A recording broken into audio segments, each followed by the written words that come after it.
Ok, pues como les digo, durante el día de hoy vamos a estar hablando de transferencias de carga en estructuras tensiles. ¿Ok? Transferencia de carga refiriéndonos a cómo la fuerza, compresión, tensión, pandeo incluso, pues sí, no solamente cómo se transmiten dentro de los distintos elementos de este tipo de estructuras tensiles, sino también cómo afectan la forma y cómo afectan el comportamiento de la estructura en general. Yo sé que parece casi un tema de ingeniería, pero realmente es un tema, lo vamos a trabajar en base a los conceptos básicos, simplemente para que ustedes puedan comprender el comportamiento estructural esquemático de esta forma de arquitectura. Simplemente para repasar, como hablamos en la primera clase, o sea, 2 clases atrás, y como muchos de ustedes también presentaron en las presentaciones de la clase anterior, el término tensil, término de tensión, en términos de las estructuras tensiles, prácticamente se refiere a aquella configuración estructural, aquellos sistemas estructurales, donde la mayoría de los elementos, la mayoría de los componentes trabaja principalmente a tensión. Eso quiere decir que la mayoría de esos componentes son cables o son membranas o son tela o son superficies que se encuentran sometidas a las fuerzas de tensión. ¿Okay?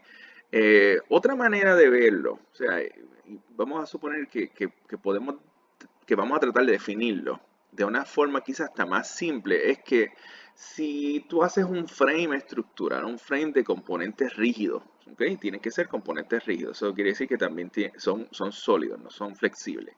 Si tú haces un frame de componentes rígidos y sobre ese frame tú colocas una membrana elástica y gracias a esa membrana elástica los componentes rígidos adquieren estabilidad, estamos hablando de una estructura tensil. Cualquiera de esas dos formas en que tú logres como que imaginar o comprender la estructura te va a permitir a ti definirla o catalogarla como una estructura tensil. Hoy vamos a ver cómo eso se diagrama, vamos a ver cómo se visualiza el comportamiento de ese tipo de estructura. Las únicas excepciones, como ya ustedes habrán también notado en los ejemplos que se han dado pues, previamente en las clases anteriores, las únicas excepciones dentro de estos sistemas estructurales son esos componentes rígidos, esos componentes que se encuentran en compresión, entiéndase los mástiles, las columnas necesarias, en los sistemas que son de tensegridad incluso hay unas vigas que se encuentran sometidas a esfuerzos de compresión y de pandeo. ¿Okay? Sí, sometidas a fuerzas de pandeo. Esas son las únicas excepciones dentro de estos sistemas. No obstante, cuando se trata de estructuras tensiles, una de las digamos, características que tienen es que si se elimina el sistema de tensores o de elementos que están tensando la estructura pierde estabilidad y por lo tanto colapsa. ¿Okay? Así que al final de cuentas es la estructura en tensión la que está realmente soportando la arquitectura, el edificio, el puente o ¿verdad? La forma arquitectónica que sea. Um, y como ya sabemos, pues las estructuras en tensión tienen una serie de categorías de las cuales ya hablamos. Hoy realmente vamos a estar, digamos, concentrándonos entre lo que son estructuras suspendidas y estructuras atirantadas. Vamos a empezar por ahí porque creo que son las categorías más fáciles para explicar pues, la transferencia de cargas estructurales. Algunas cosas que están como erróneas, digamos, estos son como, sí, como errores que se crean sobre las estructuras tensiles. El más común es que este tipo de estructuras pues, no aguantan cargas ambientales fuertes, como viento, incluso cargas laterales de terremotos. O sea, regularmente las personas, incluso los clientes, ven este tipo de estructura como si fueran débiles, como si no fueran estructuras que puedan alcanzar niveles de rigidez comparables a los que tienen las estructuras de acero, las estructuras de hormigón incluso. Pues eso es falso, eso no es correcto.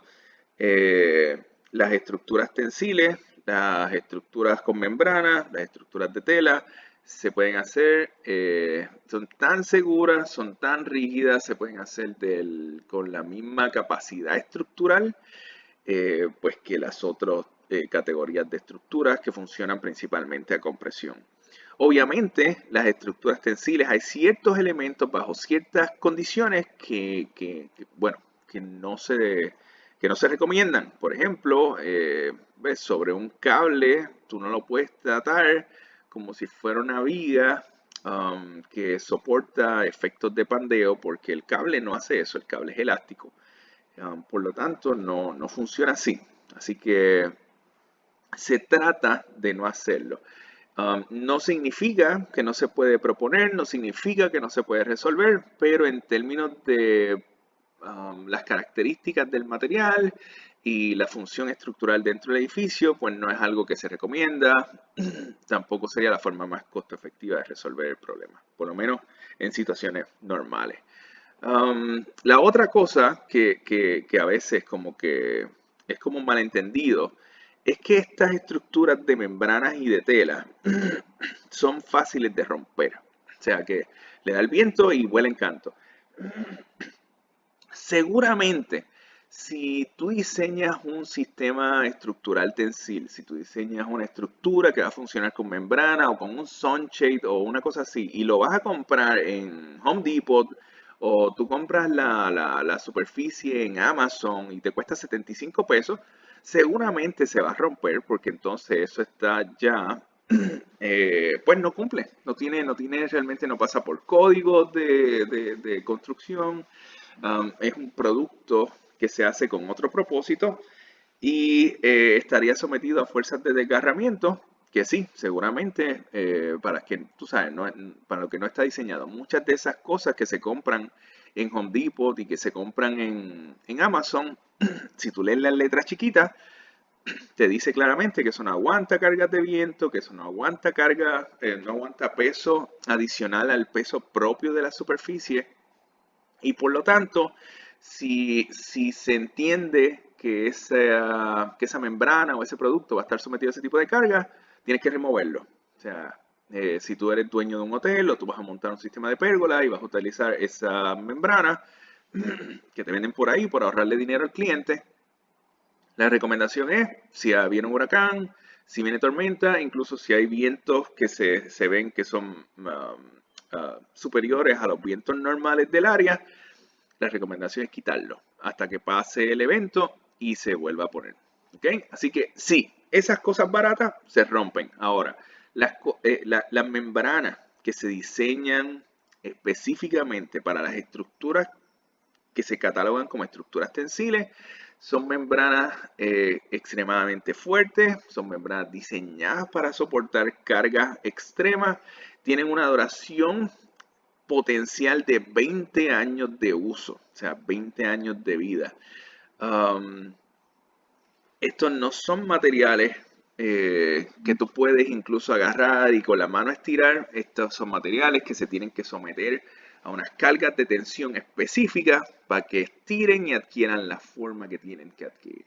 Así que eso es como un malentendido porque la gente lo que hace es que como que relaciona una cosa con la otra y básicamente por correlación entienden que todo se comporta igual. Las estructuras tensiles se hacen de materiales que son muchísimo más resistentes y por lo tanto no sufren, si se diseña bien, no deben sufrir de desgarramiento, ni rotura, ni falla. ¿Okay?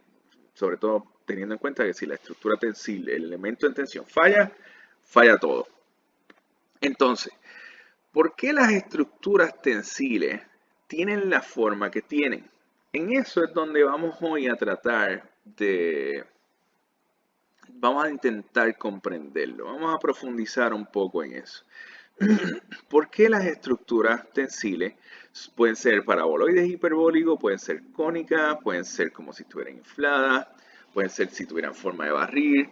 ¿Cómo realmente o qué elementos se requieren para que la estructura tensil adquiera la forma que tiene? Al final de cuentas, ¿verdad? Todos aquí lo que estamos tratando de hacer, nosotros somos arquitectos, estamos tratando de controlar la forma. ¿Ok? Eh, Existen ciertos arquitectos, por ejemplo, Frei Otto era uno de ellos, Buckminster Fuller también, Gaudí incluso, que hacían algunos ejercicios de diseño donde son ejercicios como de morfogénesis. Eso lo que quiere decir es que ellos establecían como una línea guía y permitían que la fuerza de la gravedad, sí, principalmente la fuerza de la gravedad y otras fuerzas ambientales, como que controlaran y definieran la forma final de lo que era su propuesta de diseño. Genial. Ahora, nosotros realmente, y lo que hace un arquitecto es tratar de controlar la forma cuando no está haciendo ese tipo de experimentos. Y de eso es lo que nosotros vamos a hablar hoy, de cómo tú controlas la forma, qué tú tienes, qué elementos tienen que existir, dónde los tienes que poner para poder controlar la forma. No vamos a hablar de números, hoy no vamos a meter distancias y cosas como esa, ni tampoco, sí vamos a hablar de fuerza, pero no vamos a hablar de magnitudes de fuerza.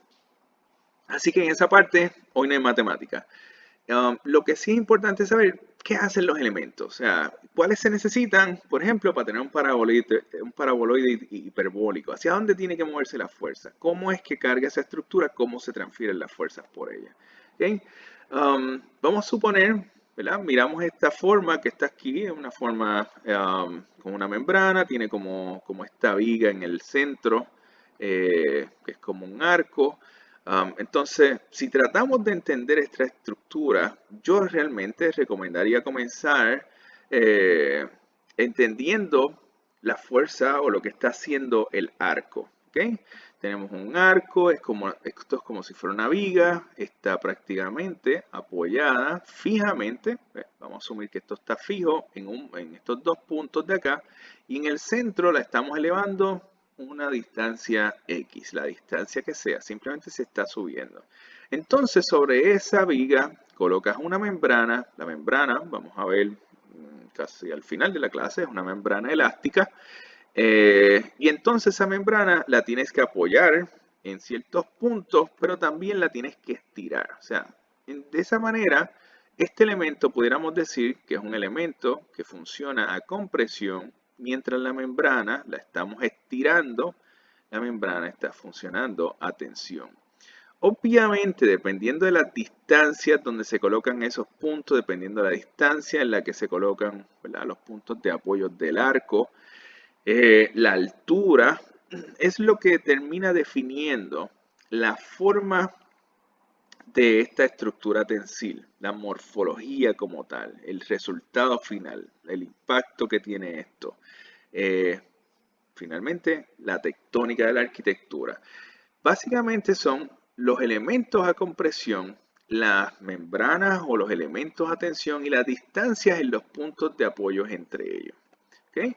Ahora, para poder comprender con extremada claridad cómo se llega, cómo tú logras controlar esto y cómo logras diseñarlo, necesitamos comprender el tipo de cargas que recorren estas estructuras. Y yo sé que esto probablemente es material viejo quizás.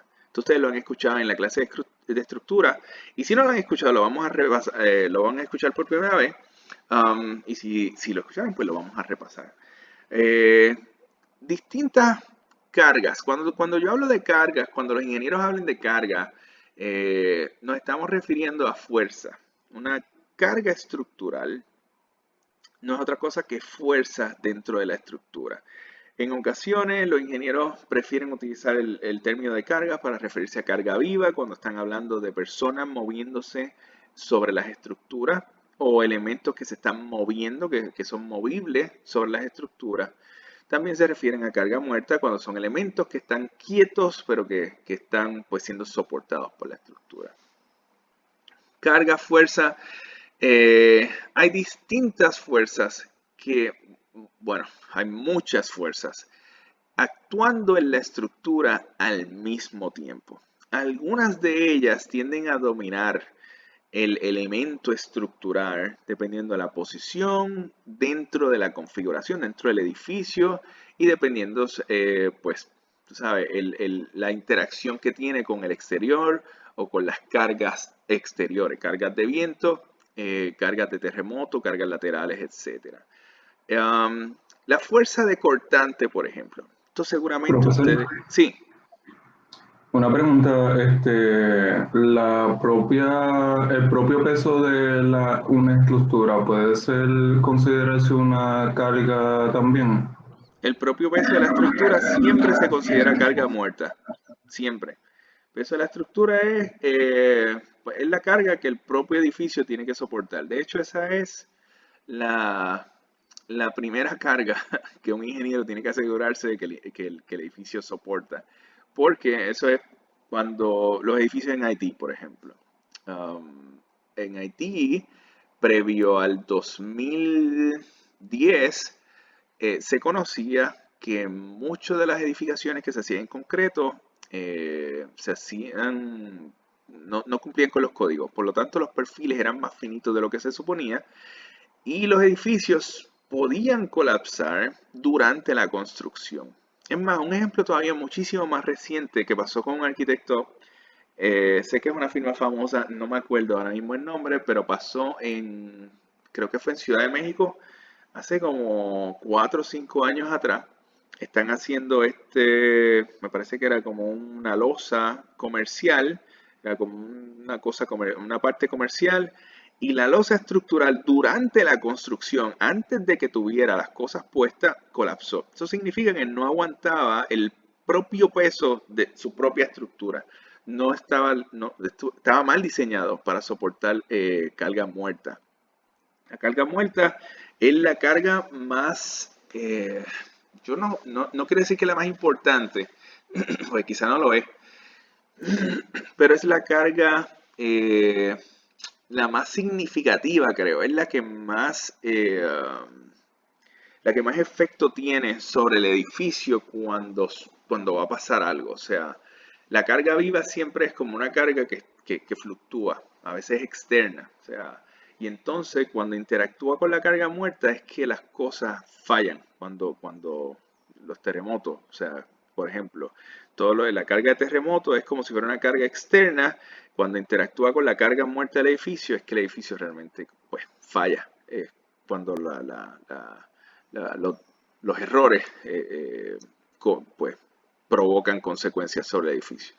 Como por ejemplo esta misma fuerza. La fuerza de cortante, que seguro lo han escuchado, estoy seguro que han escuchado ya a profesores hablar de fuerzas de cortante, es una fuerza que es como si fuese, son como si tú trataras de partir un elemento, pero no es doblándolo, tú tienes que como que cortarlo, o sea, por eso es cortante, es como si fueran dos fuerzas como se ilustran acá en la imagen. Tienes fuerzas que actúan en direcciones contrarias sobre un punto del elemento y el elemento como que se parte, se rompe. Um, la fuerza de cortante afecta muchísimo a las estructuras de hormigón. Todo este asunto, cada vez que tú escuchas columna corta, columna corta, columna corta, fuerza de cortante es lo que hubo en esa columna corta y la daña. O sea, la fuerza cortante genera las grietas, todo lo que tú ves en las esquinas de las estructuras, las esquinas de tu casa y demás. Esas son fuerzas de cortante, son fuerzas que están actuando, o por lo menos una fuerza que trata como de partir el elemento, actúa en direcciones contrarias y como que lo quiebra. Las fuerzas de cortante, por lo regular, o sea, no son exclusivas, pero por lo regular actúan sobre elementos rígidos, sobre formas sólidas que no son flexibles. Por lo tanto, usted seguramente dirá, oye, pues, ¿qué tiene que ver eso con estructuras tensiles? La fuerza de cortante tiene cierta similitud a la fuerza del desgarramiento. Y el desgarramiento sí afecta, sí tiene consecuencias sobre las estructuras que son tensiles. Ya te dije, ahí cuando se diseña una estructura tensil bien hecha por un arquitecto, con ingenieros estructurales detrás y demás, se utilizan materiales de última, tú sabes, categoría, los de mejor calidad y que cumplen con unas especificaciones de manufactura que no van a permitir que el elemento colapse así tan fácil. O sea, ves, cuando se diseña una estructura de esta, no estamos hablando de una estructura que es removible. Esto no es una estructura que necesariamente es modular. Así que no es como que, ay, mira, sí, vamos a hacer el techo del coliseo usando una membrana. Pues si viene un huracán, lo desarmamos completo y cuando pase el huracán, vuelvo y lo pongo. Eso no funciona así. Las estructuras tensiles son estructuras permanentes, se diseñan para cumplir con todos los códigos de construcción, para mantenerse ahí, soportar huracanes, terremotos, todo lo que se necesite soportar. Pero la fuerza del desgarramiento siempre es una fuerza con la cual se tiene que contar cuando se está diseñando esto y se tiene que calcular. Los ingenieros, cuando se hacen estos diseños, cuando se llevan a los consultores especializados de ingeniería, ellos hacen este tipo de análisis. La diferencia entre la fuerza del desgarramiento y la fuerza cortante es la dirección en la que actúa la fuerza. Si te fijas en el diagrama del cortante, tienes como dos fuerzas como actuando hacia el elemento, hacia el objeto. Es como si fueran fuerzas compresivas. Cuando tú tienes fuerzas del desgarramiento, es como si alaras el elemento. Por eso es que afecta muchísimo más las membranas y pues las cosas textiles que son como más flexibles. Todos los elementos que son elásticos o plásticos están sujetos, bueno, están principalmente sujetos a fuerzas de desgarramiento en lugar de fuerzas de cortante. No significa que las otras no ocurren. Sí ocurren, pero es, digamos, es bajo otra categoría, otra matemática completamente distinta. ¿Okay? Ahora, tenemos otra fuerza que se encuentra bastante más presente en las estructuras tensiles. Y esto es lo que se llama el pandeo. En inglés se le dice bending, cuando el elemento falla se dice buckling. Es pandeo. El pandeo ocurre cuando un elemento tiende por su posición, el peso, el carácter natural del material, tiende a doblarse. ¿Okay? Regularmente hay puntos que están fijos. En ese elemento hay puntos que son fijos, que no se mueven, y la otra parte es la que intenta doblarse, ya sea por el medio, puede ser por un extremo. La cosa es que cuando el pandeo ocurre, los elementos se pueden romper por otras fuerzas que entran en juego dentro del elemento. Por ejemplo, cuando hay pandeo en una estructura, cuando hay pandeo en un elemento estructural, las fuerzas de cortante se disparan si ese elemento pues, es rígido, o sea, y empiezan a aparecer grietas y demás. La otra cosa característica del pandeo, lo vamos a ver pues, más adelante, es que provoca, o sea, genera fuerzas de compresión y tensión al mismo tiempo dentro de la estructura. Por lo tanto, si el elemento está diseñado para resistir una de las dos, se va a romper. El elemento, cuando se diseña para pandeo, tiene que diseñarse para resistir prácticamente toda la fuerza. Y estas fuerzas, estas cargas, no son exclusivas entre ellas. Eso no significa que cuando está interactuando la compresión no puede haber tensión dentro del elemento o viceversa, o que cuando está interactuando el pandeo no hay cortante o viceversa. No. Estas fuerzas, dependiendo de cómo ocurren en el elemento, pueden disparar todas a la vez. O sea, y el elemento, si no está diseñado para soportar alguna de ellas, puede fallar y puede provocar el colapso de la estructura. Imagínate una columna, que es lo que regularmente pasa. La manera más fácil de uno visualizar esto es con el concreto realmente. Regularmente, vamos a volver a las estructuras de Haití. Otra cosa que pasaba en Haití era que diseñaban las estructuras sin varilla. Eso también pasa en muchos países donde no le hacen mucho caso al código. Por ahorrarse el material, diseñan estas estructuras y no le ponen varilla. Lo hacen, pues es un asunto de ahorro de dinero y también es un asunto como de... están pensando en estadísticas, están pensando en posibilidades. Yo he escuchado gente decir, no, mira, es que un terremoto en este país ocurre, tú sabes, una vez cada 50, 75 años. Así que probablemente yo me voy a morir y nunca voy a ver ese terremoto. Eh, por lo tanto, voy a hacer la estructura, le voy a poner 2 o 3 varillas y se acabó. Así que es un asunto como de estadística, probabilidad, como de contar con la suerte. Hay un chorro de cosas envueltas. Pero si tú diseñas un elemento que no tiene varilla, es un elemento que sí, la mayoría del tiempo está de pie, está actuando a compresión, pero cuando llega un terremoto que somete a los elementos a cortante, a pandeo, a tensión, a medio mundo, sin varilla, el elemento no funciona, la estructura colapsa. El terremoto de Haití, una de las, eh, digamos que de las causas del nivel de la catástrofe fue que los edificios no tenían varilla. Por lo tanto, un edificio de hormigón puro no tiene ninguna capacidad, cero, para aguantar cargas laterales, para aguantar esfuerzos de tensión. Algo como lo que se ve en este diagrama. El pandeo regularmente ocurre a causa de fuerzas de compresión. Regularmente ocurre por fuerzas de compresión. No, se nota principalmente en columnas, cuando una columna está sufriendo pandeo, es un peligro. En las vigas suele notarse principalmente en puentes, puede ocurrir tanto en concreto como en acero, como en cualquier material que tenga deformaciones elásticas o plásticas. Entonces, ¿cuáles son las fuerzas principales, las cargas principales que afectan las estructuras tensiles? Y yo pensaría que son las fuerzas principales que afectan cualquier sistema estructural. Las dos principales, compresión y tensión. La compresión a veces pensamos que es como fácil de entender. A mí me parece que es fácil de entender, pero en ocasiones he notado que a pesar de que es fácil de entender, algunos estudiantes como que no lo logran comprender exactamente o no lo logran visualizar.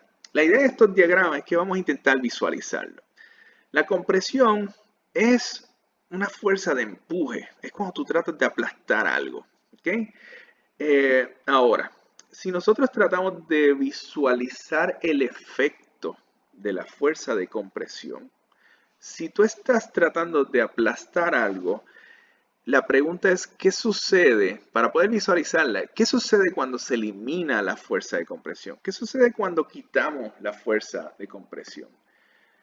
Cuando uno quita la fuerza de compresión, el elemento tiende a estirarse. Eso es esa es la reacción del elemento. Cuando tú eliminas la fuerza de compresión, el elemento cambia de nivel y se estira, ¿ok?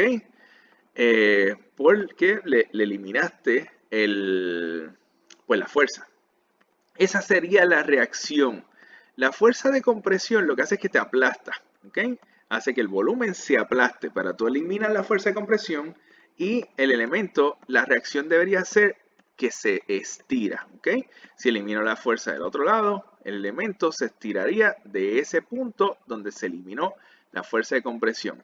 Esto no ocurre a escalas notables, ¿ok? Esto aquí en el diagrama, estamos exagerándolo, pero en un elemento, en una columna, en un mástil, en un puente, en la muralla china, donde sea, esto ocurre a niveles casi microscópicos del material, pero ocurre, ¿ok? Así que eso es lo que los ingenieros le llaman la reacción. Cuando tú eliminas el esfuerzo de compresión, el elemento se va a tratar de estirar, ¿ok? Porque la compresión lo que hace es que lo aplasta, lo apachurra, ¿ok? Entonces, la compresión si no se trabaja bien, si no se diseña correctamente, si los elementos no están bien, la ingeniería está bien hecha, la compresión puede provocar fallas por pandeo, fallas por compresión también, que es cuando una columna como que se expande adentro y explota, la varilla se colapsa sobre ella por carga muerta, que ahorita Juan mencionó. Y los elementos también pueden fallar fácilmente por culpa de las fuerzas de cortante. La compresión es una fuerza significativa dentro de las estructuras y es una fuerza que está presente, yo diría que en el 100% de la estructura, incluyendo las estructuras tensiles. Lo que pasa es que las estructuras tensiles, bueno, pues son los menos elementos y no son los elementos principales. La otra fuerza definitiva pues la más importante, la que nosotros estamos trabajando, son las fuerzas de tensión. En inglés y en Puerto Rico le llamamos tensión. Si algún día leen libros de España, no le llaman tensión, le llaman tracción. En libros españoles, tensión es fuerza. Tensión es sinónimo de fuerza, así que ellos le llaman tensión a todo. Allá, para definir esta fuerza que ala, le dicen tracción. La fuerza de tensión para nosotros es lo contrario a la fuerza de compresión. La fuerza de tensión lo que hace es que estira el elemento, lo ala. En lugar de apretarlo, en lugar de apachurrarlo, lo que hace es que lo ala, lo estira, trata de hacerlo más largo. Por lo tanto, cuando la fuerza de tensión se elimina, la reacción del elemento es a achicarse. Él se encoge de nuevo. ¿Ok? Esto es lo que hace un cable. Si tú tienes un cable agarrado por las dos esquinas y sueltas el cable de una esquina, el cable no se va a volver más grande. El cable se va a hacer como más pequeño, va a reaccionar hacia atrás. Las fuerzas de tensión lo que hacen es que estiran el elemento. Cuando se elimina la fuerza de tensión, el elemento trata de encogerse otra vez.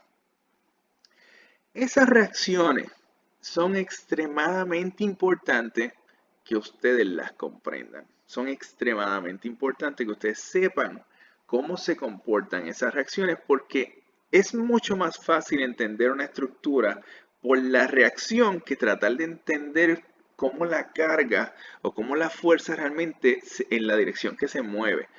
Al final hay que hacer las dos cosas, pero entenderlo por reacciones suele ser muchísimo más fácil que tratar de entenderlo así como que, tú sabes, en el estado natural del sistema estructural. Las cargas estructurales, como les decía, no son mutuamente exclusivas entre ellas. La carga estructural ocurren muchas al mismo tiempo, muchas fuerzas interactuando entre ellas a la vez, afectando el elemento estructural al mismo tiempo. Lo que nosotros hacemos para definir la transferencia de carga es tratar de identificar cuál es la fuerza principal que se está moviendo por el componente o el elemento estructural en ese preciso momento, bajo esas condiciones específicas. Como les decía hace un rato, una viga, por ejemplo, las vigas, cuando tú las sometes a fuerzas de compresión en vertical, las vigas empieza a manejar efectos del pandeo. La viga trata de doblarse, ¿okay? Por el estado natural de la fuerza. Cuando la viga se dobla, arriba las partículas de la viga, todo lo que son las secciones, la teselación se llama esto en computadora, de esa superficie se juntan entre ellas, por lo tanto significa que se están apachurrando, se están aplastando entre ellas. Arriba de la viga hay efecto de compresión, pero abajo de la viga, cuando hay pandeo, ocurre lo contrario. Las secciones de la viga lo que hacen es que se separan entre ellas y hay esfuerzos de tensión. Por eso es que cuando hay pandeo en una viga de concreto, la viga lo que le aparecen son un montón de grietas. Grietas sobre todo que van de abajo hacia arriba porque la parte de abajo se está estirando, el concreto no estira, el concreto no es elástico. Por lo tanto lo que hace es que se rompe, se separa, se agrieta entre él. Pero esto es como un ejemplo básico de cómo las fuerzas interactúan al mismo tiempo. Cuando se trata de elementos de acero, por ejemplo, los elementos de acero se comportan distintos. El acero es muchísimo más elástico y tiene un nivel de deformación plástica que es mucho más alto. Lo vamos a hablar al final de la clase. Eso lo que quiere decir es que el acero no se parte, no se agrieta. Es muy, el día que tú veas acero que se está agrietando, aléjate de esa estructura. La estructura está bajo efectos de cortante extremadamente alto. Ok.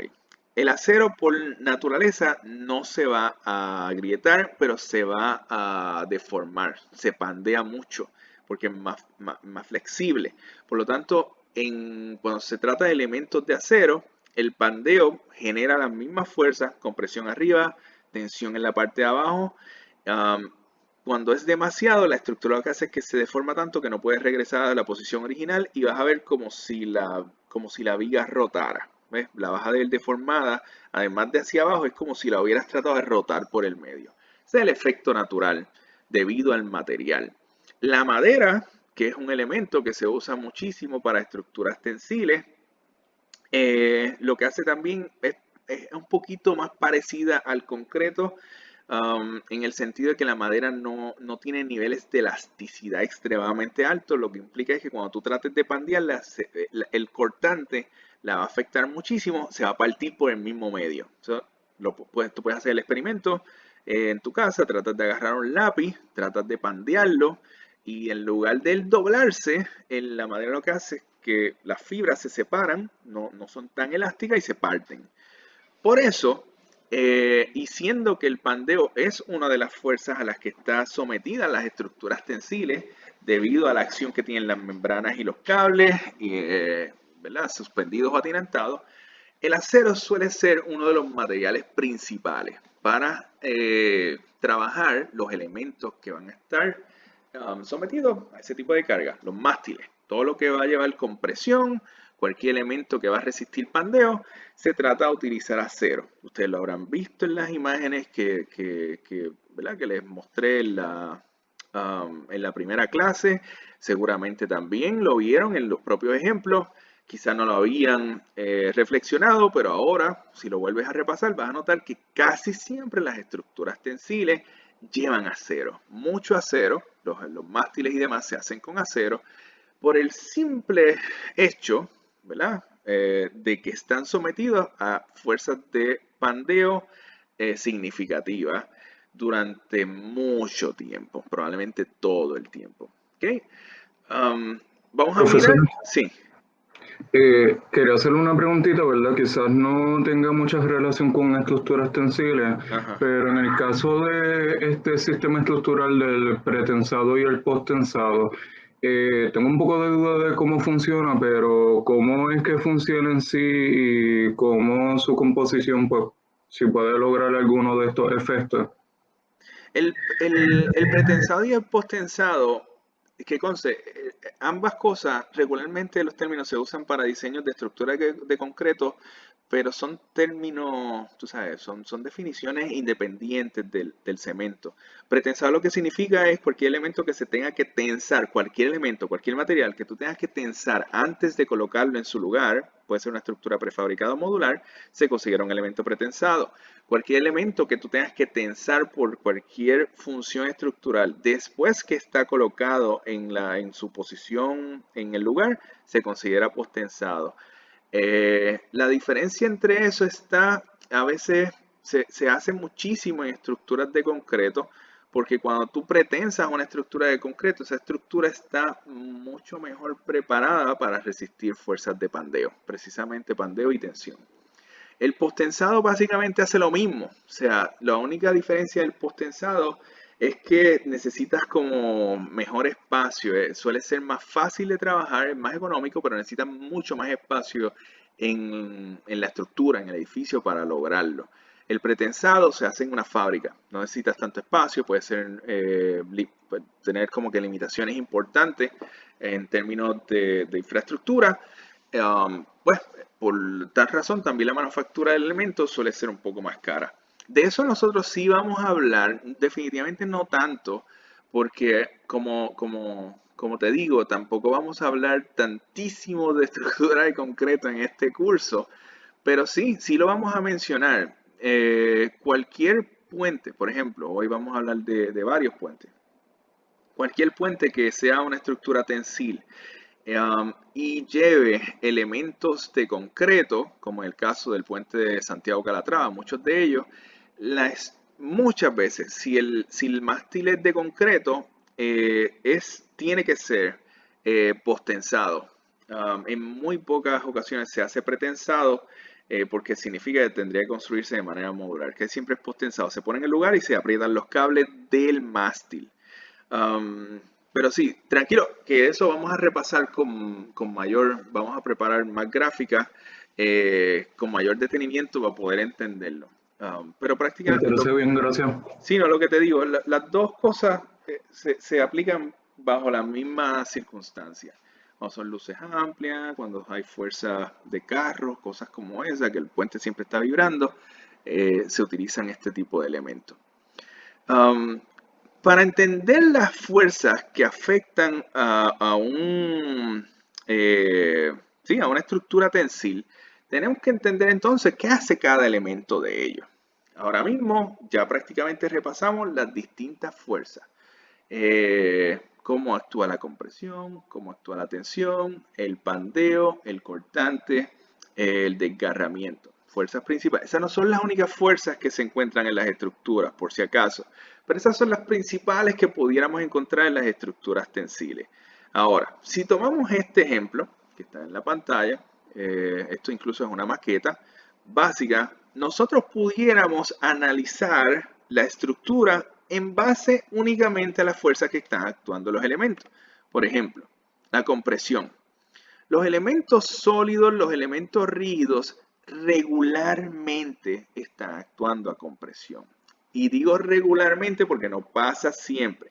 Las vigas actúan, como vieron, bajo ambas condiciones, tensión y compresión. Es como si fuera un juego entre ellas porque el pandeo las afecta muchísimo. Pero las columnas, y sobre todo en estructuras tensiles, regularmente están sometidas a compresión.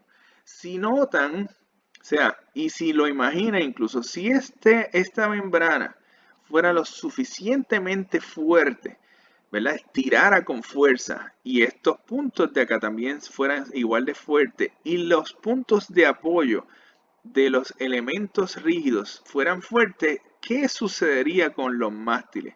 Pues obviamente esto va a jalar para adentro y esto se va a empezar a doblar. Por lo tanto, los mástiles también están sometidos a fuerzas de pandeo. Es una condición natural de las estructuras tensiles. Los elementos en compresión casi siempre, y pues, te puedo decir que estamos hablando del 80% de las veces, una cosa así, están sometidos a fuerzas de pandeo también. Como te dije, casi siempre cuando se hacen estructuras tensiles, el material preferido es el metal, porque es el que mejor resiste este tipo de fuerza. El pandeo afecta a las estructuras en compresión. El resto de las membranas, el resto de los cables se encuentran sometidos a fuerzas de tensión. Hay fuerzas que están alando la membrana en este caso, ¿verdad? Para colocarla en su posición y por supuesto para que adquiera la forma tú necesitas otra fuerza, necesitas otros puntos de apoyo encima de los mástiles para, ¿verdad? Generar la morfología que también está en tensión. Cuando tú tienes elementos de tensión reaccionando hacia una dirección, otro elemento hacia la otra, y básicamente toda la estabilidad de la membrana se consigue colocando puntos de apoyo que se encuentran en tensión, eso implica por naturaleza que toda la membrana, todos los puntos de la membrana, todos y absolutamente el 100% de ellos se encuentran en tensión. Todos. Por eso es que las membranas existe siempre el riesgo de desgarramiento. ¿Okay? Y por eso se calcula para desgarramiento. Desgarramiento, si recuerdan, es una fuerza que se da cuando tú tratas de estirar el elemento y romperlo estirándolo. Todos los puntos dentro de la membrana están sometidos a fuerzas de tensión. Todos los puntos se están estirando entre ellos. Cada uno de ellos se tiene que calcular para asegurarse de que no se desgarre. ¿Okay? Otra cosa que es importante en este diagrama y que aquí como que se puede visualizar, al inicio de la clase te dije, una forma de definir las estructuras tensiles cuando tú tienes como un elemento rígido, como si fuera un frame estructural, colocas una membrana o una tela y con esa tela es que tú logras la estabilidad del sistema. Pues esto es lo mismo, tú tendrías como un frame estructural, en este caso un sistema de columnas colocadas ahí, colocas entonces la membrana y la membrana la ala y consigues la estabilidad del sistema en general. Ahora, vamos a tratar esto es como definir una estructura tensil por pasos y por elementos, ¿ok? Para tratar de entender cómo se comportan las fuerzas, las cargas dentro de la estructura, cómo sería el diseño, ¿ok? Si vamos a suponer que tenemos, vamos a colocar dos elementos, simplemente ahí, dos elementos en compresión, son elementos rígidos, son sólidos, pueden ser de concreto, se pueden considerar de acero, se pueden considerar incluso de madera. Elementos que están funcionando a compresión, no están soportando nada, pero están soportando su propio peso, por lo tanto están comprimidos entre ellos. Ahora, vamos a decir que queremos colocar esta plataforma entre esos elementos. La plataforma, el peso natural de la plataforma, el carácter, la distancia que existe entre los dos apoyos va a provocar que esa plataforma intente pandearse hacia abajo, intente doblarse. La fuerza, el peso de la propia plataforma va a intentar doblarla porque la distancia es demasiado larga. Si tú quieres evitar que eso pase, que es lo que uno hace en la estructura tensil, tú lo que estás buscando es la reacción. Tú necesitas subir la plataforma porque sabes que ella se va a doblar, sabes que se va a pandear. Y si se pandea, va a fallar. Pues entonces tú colocas un cable. El cable, ¿verdad? Es como si estuviera, lo puedes ubicar en este punto. Yo lo hice pues en un solo punto de apoyo, por lo menos en la plataforma, y lo estoy colocando en puntos de apoyo encima de los elementos compresivos. Y básicamente a la vez que yo hago eso, el cable ya está reaccionando a tensión. ¿Cómo esto podemos decirlo con 100% de certeza? ¿Qué pasa si yo elimino este punto de apoyo? ¿Qué pasa si yo lo quito? Si yo vengo y corto ese cable de aquí, ¿el cable se va a estirar o el cable se va a encoger? Pues obviamente el cable se va a encoger. Si el cable se encoge, estábamos hablando que es la reacción de la tensión, ¿ok? Por lo tanto, sabemos que el cable está en tensión. Lo mismo pasa acá.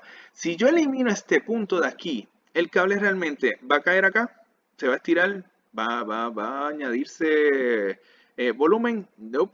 Si yo elimino este punto de acá, es un cable, el cable se va a encoger, va a llegar como acá arriba. Por lo tanto, por la reacción que va a tener el elemento, yo sé con certeza que el elemento se encuentra bajo esfuerzos de tensión. Ahora, para yo evitar que ocurra pandeo en estas secciones, yo vengo y le voy a colocar cables adicionales que están alando la plataforma hacia el cable principal y por lo tanto también se encuentran en esfuerzos de tensión. Otra vez, como yo sé, como yo estoy 100% seguro, yo le puedo apostar a cualquiera que esos cables están en tensión. Porque si yo rompo el cable en los puntos de arriba, el cable no va a terminar acá, el cable se va a encoger, va a terminar acá abajo. Y si yo elimino el apoyo de abajo, el cable no va a terminar acá, el cable se va a encoger, va a terminar arriba. Por lo tanto, los elementos están actuando con esfuerzos de tensión. Para yo balancear el sistema, y esto es una cosa que se puede hacer por pura lógica, ¿ok? Esto es por razonamiento común. Para yo balancear el sistema y que estos elementos que ahora mismo, como están sometidos a tensión, también están alando hacia este lado, están alando hacia adentro, estos elementos están sometidos a esfuerzos de pandeo importantes, yo lo que puedo hacer es coloco cables de tensión adicionales para balancear el resto del sistema. Y en este caso tengo prácticamente cuál sería la transferencia de carga.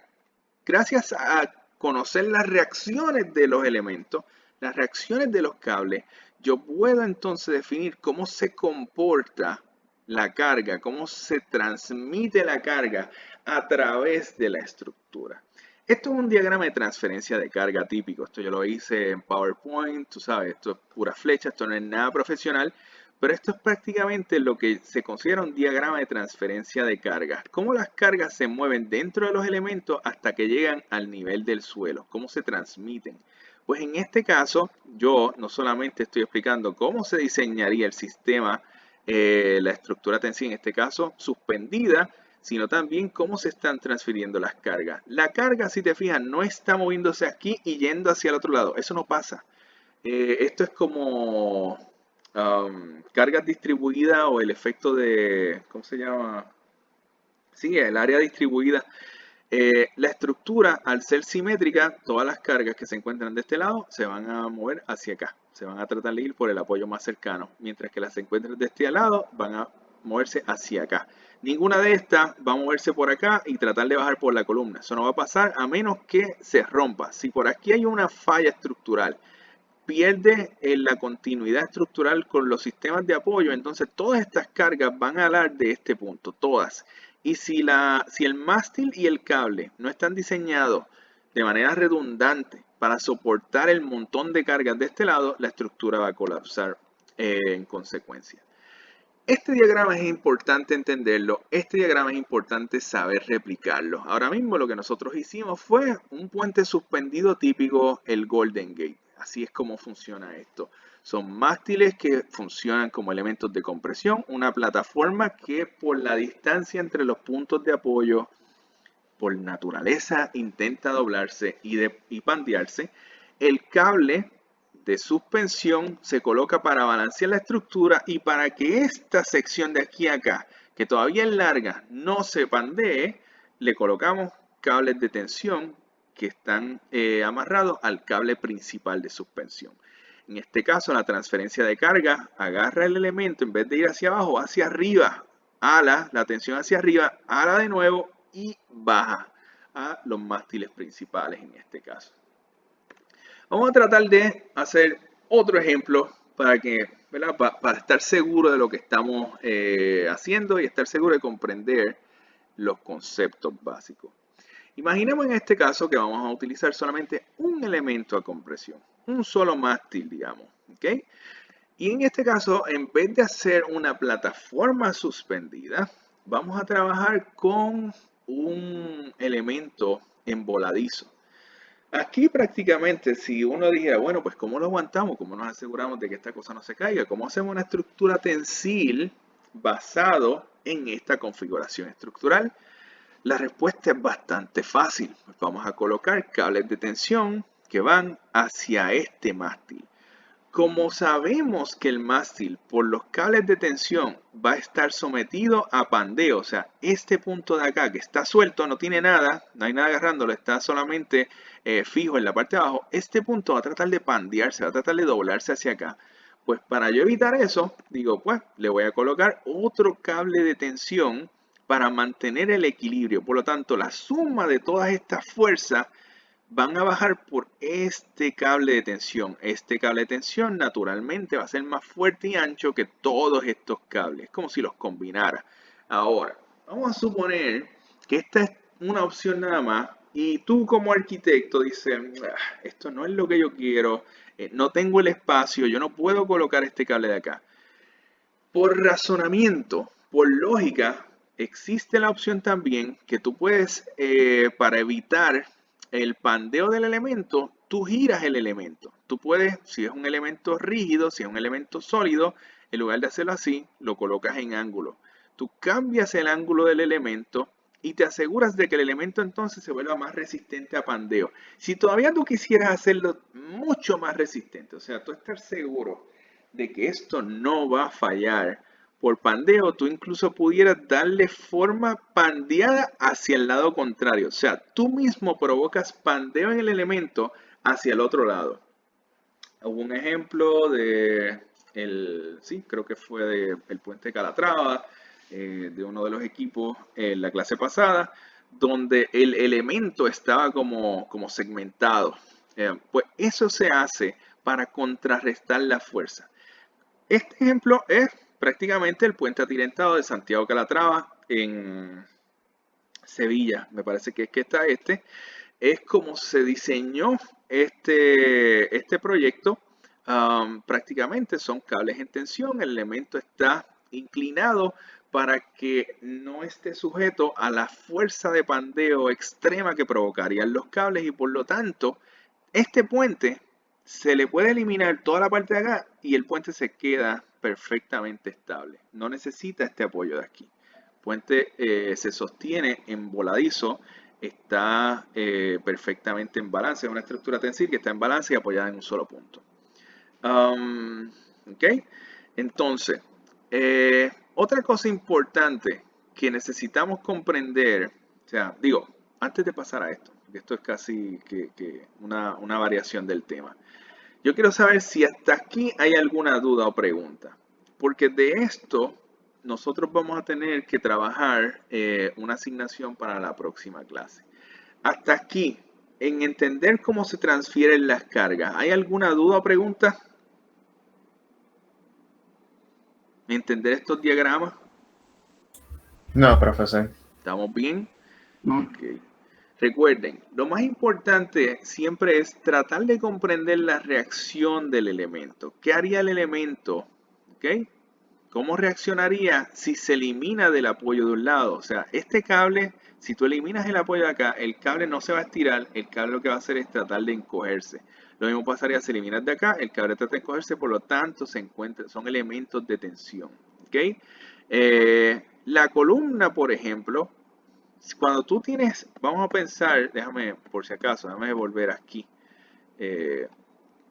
Si la columna, por ejemplo, ahora que tiene todos estos cables, que está soportando todo ese peso, si tú eliminas los apoyos de la columna, si eliminas todas las cargas de la columna no se va a encoger. La columna, en lugar de encogerse, las partículas de la columna lo que van a hacer es que se va a mover hacia arriba. O sea, se va a estirar. Por lo tanto, la columna es un elemento que se encuentra a compresión. Esa es la manera más fácil de uno determinar y dictaminar qué fuerza está ocurriendo dentro de ese perfil estructural. Para mí esto es importante, la distribución de carga. Este es prácticamente el diseño del sistema. Aquí la distribución de carga, fíjense que no se me pasó ponerla, pero en este caso la distribución de carga sería, aquí hay un peso que trata de bajar, la carga sube y en este caso baja en diagonal. O sea, y siempre está bajando tratando como de pandear el sistema. Esto no es algo, o sea, esto suena como súper fácil, ¿sabes? Pero esto definitivamente es algo que el arquitecto tiene que proponer el diagrama, propone el sketch, lo lleva al ingeniero y allá es donde se resuelven estas cosas. Noten que yo estoy haciendo un diagrama en 2 dimensiones. Si se fijan en la imagen, estamos hablando de 2 cables en cada sección. Son cables que se diseñan con particularidades bien específicas. Y vamos a hablar de eso una vez estemos conversando sobre los materiales más típicos de las estructuras tensiles. Ahora, además de entender la distribución de la carga, la transferencia de la fuerza dentro de los sistemas tensiles, los sistemas que están tensados, a nosotros nos interesa controlarlo. Nosotros queremos saber qué rayos hacemos con esa fuerza. ¿Para qué nos sirve saber lo que hacen los elementos que se doblan? ¿Para qué rayos nos sirve saber lo que hace la tensión en los cables? Bueno, nosotros cuando hablamos de deformación en estructuras tensiles, también estamos hablando de control de morfología. ¿Okay? Y eso lo logramos controlando la dirección y magnitud de la fuerza. Hoy no vamos a hablar de ninguna de dirección ni magnitud, simplemente estamos hablando en términos conceptuales. Deformación de algo es el proceso de cambiarle la forma, de distorsionarlo mediante la aplicación de fuerza. Ahora, esto es otra de esas cosas que seguramente ya han escuchado y quizá lo conocen por correlación. En términos de deformación, existen Existen varias categorías, pero hay dos categorías más, que son como las que más nos interesan a nosotros. Digamos las principales para efecto de este curso. La deformación que es elástica y la deformación que es plástica. ¿Okay?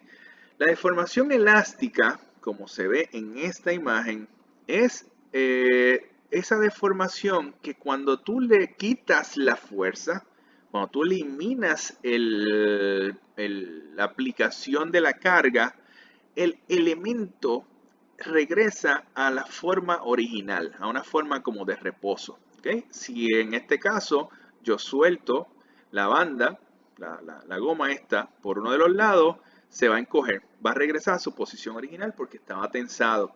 Eso es deformación elástica, donde el elemento adquiere la forma original y no pierde su capacidad estructural, no pierde fuerza. En cambio, una deformación plástica es una deformación que ocurre cuando ya el elemento no puede regresar a su posición original y tampoco tiene la fuerza o la capacidad estructural que tenía originalmente. Por eso aquí se lo estoy ilustrando con la botella plástica. Tú agarras una botella plástica y la dobla hasta que la daña. La botella ya no es tan fuerte, ¿verdad? Se queda como si fuera un acordeón. Ya perdió rigidez y no hay forma, o sea, no hay manera. Yo te pago si la regresas a la posición original. O sea, no hay forma de que regrese a como te la vendieron. Eso es una deformación plástica. Esas dos deformaciones, estos dos fenómenos ocurren así exactamente con todos y absolutamente todos los materiales estructurales. Todos, el 100% de ellos, incluyendo el concreto. Aunque el concreto, yo te he repetido una y otra vez que cuando tú lo sometes a fuerzas de pandeo, el concreto se parte, se rompe, eso se hace una galleta. La realidad del asunto es que incluso los elementos de concreto tienen cierta capacidad de deformación elástica. Lo que pasa es que es una cosa ínfima, es mínima, pero el concreto tiene cierta capacidad de deformación elástica. Eso quiere decir que cuando tú miras el concreto o un elemento de concreto bajo un microscopio y demás, tú sí notas que tú puedes pandearlo un poco y lo puedes soltar y el concreto vuelve y regresa a donde estaba antes y no pierde función estructural. Eso significa que puedes volver a hacerlo una y otra vez, y siempre que no exageres la magnitud, el concreto puede regresar a su posición original. Eso es lo que pasa con las estructuras postensadas y pretensadas que mencionaba ahorita Juan. Cuando tú vas en la autopista, vas en, qué sé yo, pasas por uno de esos puentes, tú sientes que la losa como que vibra, como que sube y baja. Es más, donde yo más lo he sentido es cuando tú estás esperando en una luz, en el semáforo, y también estás como en un elevado o en un puente y pasa el camión, tú sientes que el carro sube y baja porque la losa del piso está estirándose y contrayéndose, está haciendo una función elástica. El concreto en eso no pierde función estructural. Lo que pasa es que cuando tú sometes el concreto por encima de su capacidad elástica, que la capacidad elástica, como te digo, no es muy amplia, el concreto entra en lo que es fase plástica. La fase donde ya él no regresa a posición original y como no tiene gran flexibilidad, tampoco es que se deforma, se rompe, se parte, se quiebra. La madera es un poco más elástica. La madera, por supuesto, un elemento madera, en vez de pensar en un lápiz, vamos a pensar en un elemento más largo, en una tabla de 20 pies.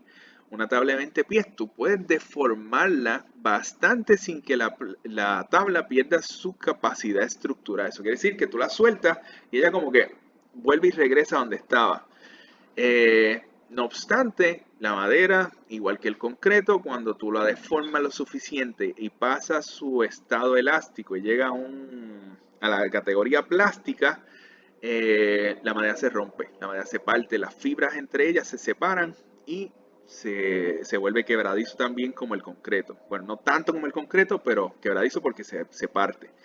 El metal es en ese sentido uno de los mejores materiales también en conjunto con los plásticos, porque el metal, el acero, incluso el aluminio, bueno, cualquier metal, tiene un nivel de deformación elástica muy alto, pero muy alto. Piensa en una varilla de las que se meten en el concreto.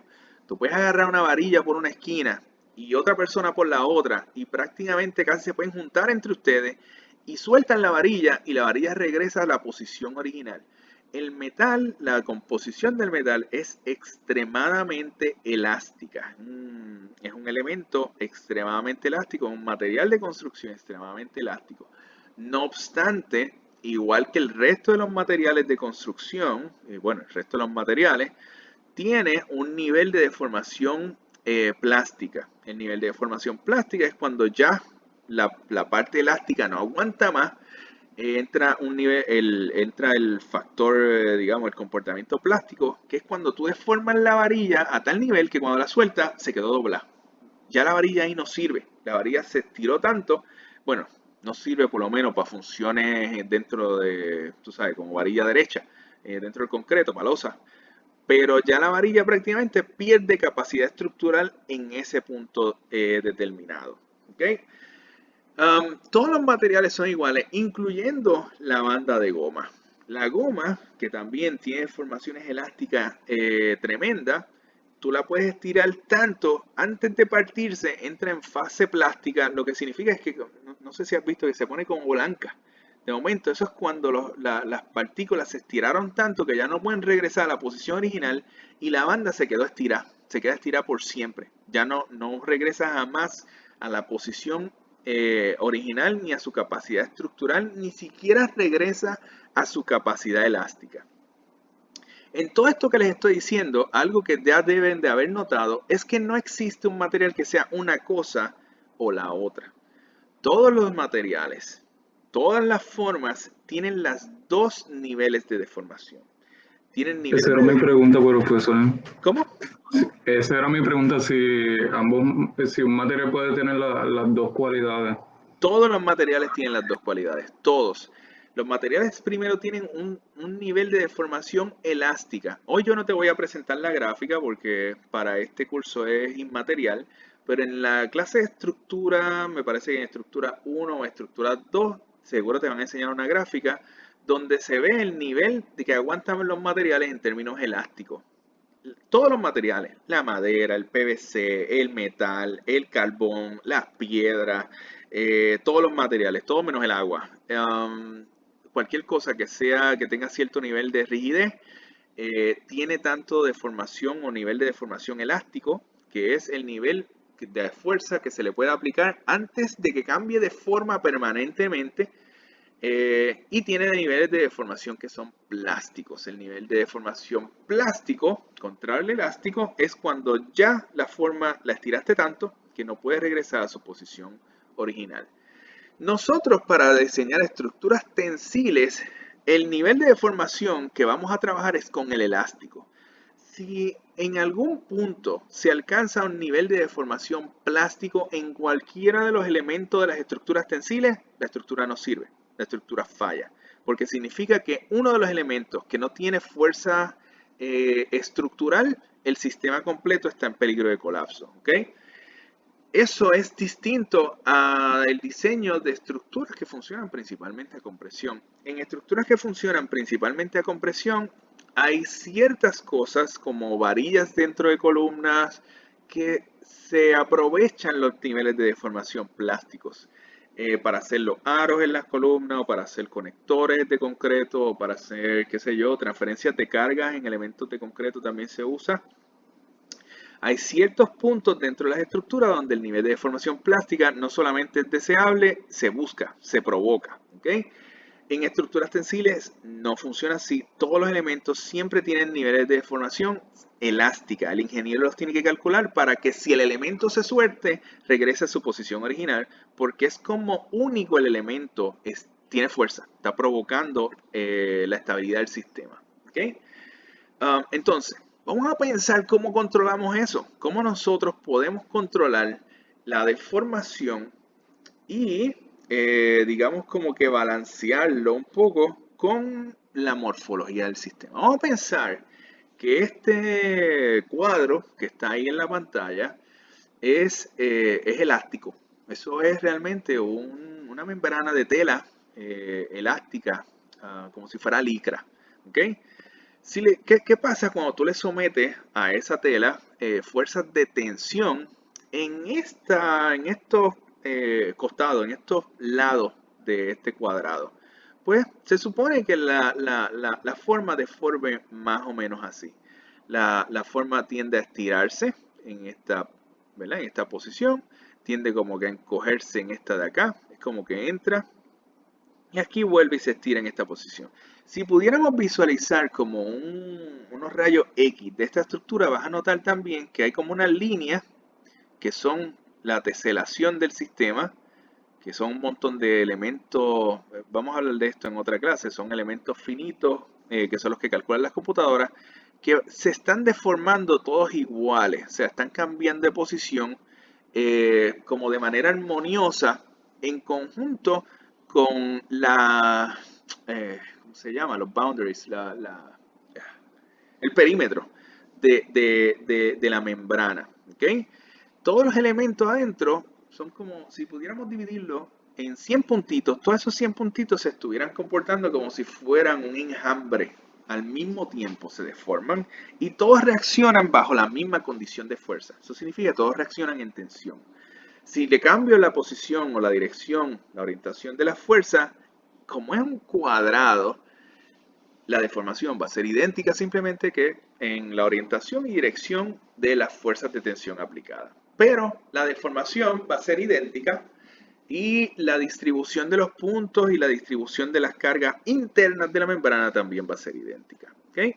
Ahora, si tomamos la misma forma cuadrada, y en lugar de deformarla por los costados, agarramos las esquinas, la deformación se ilustraría o visualizaría, más o menos, creo que se dice así, se ilustraría más o menos así. O sea, tú estiras las dos esquinas, las formas quedan sueltas, si te fijas, se expande por la deformación, esto es normal, y entonces estas esquinas quedarían sueltas. Pero si le aplicáramos otra fuerza en esta dirección, la forma cambiaría de esta manera. ¿Ve? Entonces se estira hacia acá, la forma de acá empieza a interactuar con esta fuerza de tensión y la forma que adquiere la membrana en este caso es más o menos como triangular. Otra vez, esto aún tratándose de una membrana que es cuadrada o rectangular. Ahora, si a la misma forma original, ¿ves? Y esta es la situación, que una vez tú eliminas la aplicación de fuerza, regresas a tu posición original. Pero si a la fuerza, a la membrana y a la forma, a la figura original, se le aplican fuerzas en las 4 direcciones, se supone que la forma reaccione más o menos así. Y esto, ustedes ya, más o menos, por las clases que llevamos, ya tienen que estar reconociendo este tipo de formas. Estas catenarias, estas parábolas, esta forma típica que adquieres cuando tú le empiezas a aplicar fuerza de tensión por las esquinas a membranas que son elásticas. ¿Ok?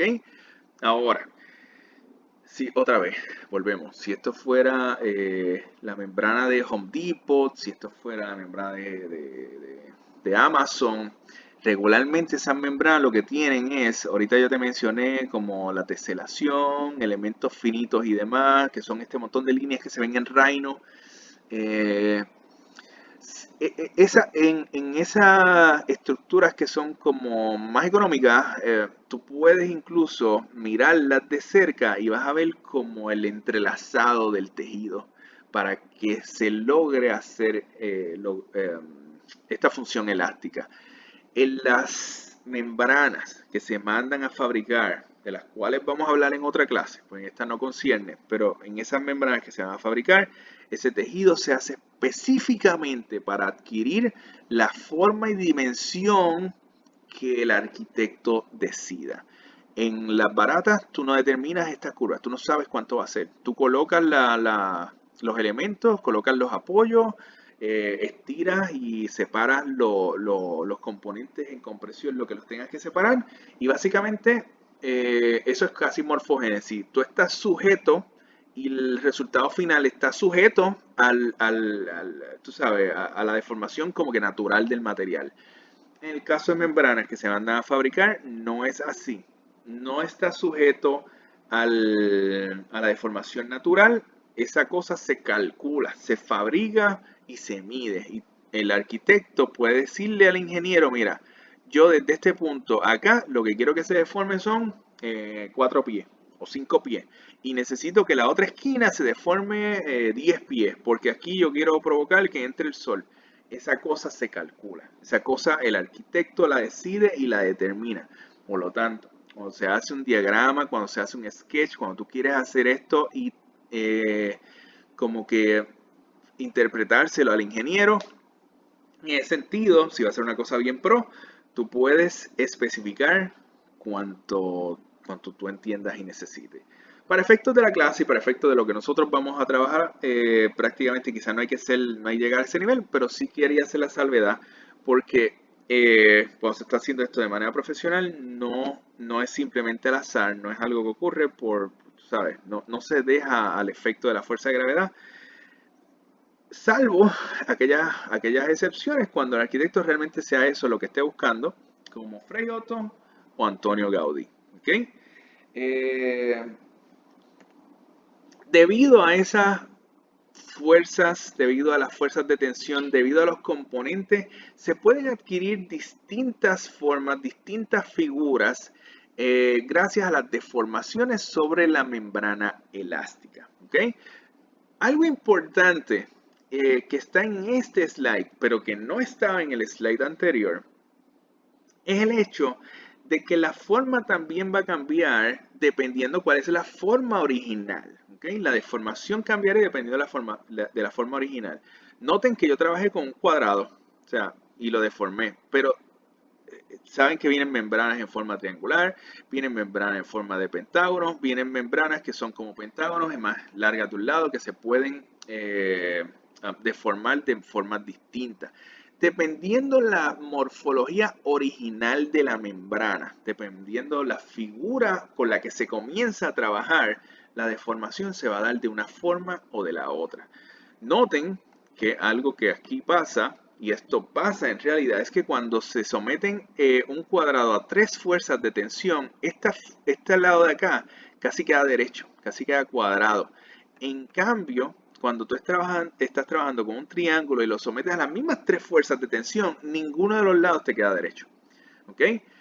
Cuando esto se va a manufacturar, que tampoco es el tema de la clase de hoy, pero lo vamos a hablar en las próximas clases, cuando esto se va a manufacturar, esas cosas se toman en consideración. Si tú quieres que el lado quede derecho, si tú quieres que el lado quede con curva, si tú quieres que quede el paraboloide hiperbólico o la catenaria o la curva que sea, eso se toma en consideración y cada una de estas membranas se manda a fabricar de manera como específica. ¿Okay? Nosotros en clases posteriores vamos a estar hablando también de manufactura.